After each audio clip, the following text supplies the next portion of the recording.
দর্শক, তারেক রহমানের দেশে ফেরা উপলক্ষে বিএনপির কেন্দ্রীয় কার্যালয়ে নেতাকর্মীদের উপচে পড়া ভিড়। সেখানকার সবশেষ খবর জানাতে সরাসরি যুক্ত হচ্ছেন সহকর্মী আলী আক্কাস। আকাশ, কি বলছেন নেতাকর্মীরা এবং সার্বিক চিত্র যদি আমাদের সামনে তুলে ধরতেন।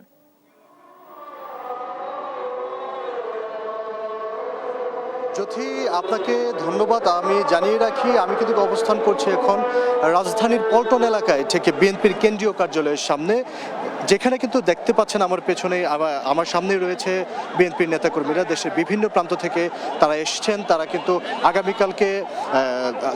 আগামীকালকে সকাল 11:45 নাগাদ কিন্তু বিএনপির ভারপ্রাপ্ত চেয়ারম্যান তারেক রহমান কিন্তু বাংলাদেশে অবতরণ করবেন এবং সেই উপলক্ষে কিন্তু রাত থেকেই নেতাকর্মীরা কিন্তু ভিড় করছেন বিএনপির কেন্দ্রীয় কার্যালয়ের সামনে।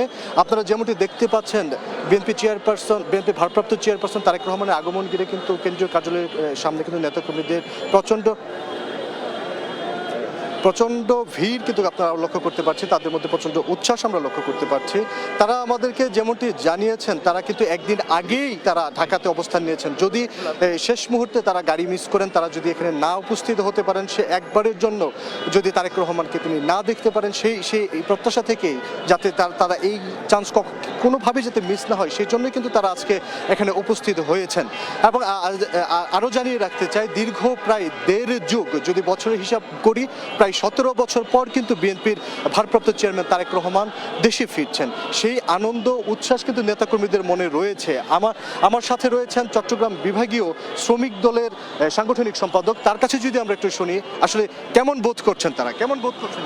আসলে আমরা এই তারেক রহমানের আগমনের উদ্দেশ্যে সারা বাংলাদেশ থেকে এখানে লক্ষ লক্ষ মানুষ এসেছেন এবং আগামীকাল ইনশাল্লাহ আমাদের প্রিয় নেতা তারেক রহমান বাংলাদেশ আসবেন এবং আমরা ফুল দিয়ে বরণ করে নেব। এবং সরকারও আমাদের প্রিয় নেতার জন্য নিরাপত্তার ব্যবস্থা জোরদার করেছেন এবং প্রিয় নেতা আগামী দিনের যেহেতু ইনশাল্লাহ প্রধানমন্ত্রী হবেন, সেই হিসাবে এই দেশের মানুষ উৎসাহ উদ্দীপনার মধ্যে দিয়ে প্রিয় নেতাকে ফুল দিয়ে বরণ করার জন্য সারা বাংলাদেশ থেকে লক্ষ লক্ষ জনতা এই ঢাকার উদ্দেশ্যে এসেছেন। জ্যোতি, আপনি যেমনটি শুনছিলেন, প্রত্যেকেই কিন্তু উচ্ছ্বসিত, আনন্দিত, উৎফুল্লিত। কারণ কালকে কিন্তু দেশে আসছেন বিএনপির ভারপ্রাপ্ত চেয়ারম্যান তারেক রহমান দীর্ঘ 17 বছর পর। জ্যোতি, রাজধানীর পল্টনের কেন্দ্রীয় কার্যালয়ের সামনে থেকে আমার কাছে ছিল সর্বশেষ তথ্য।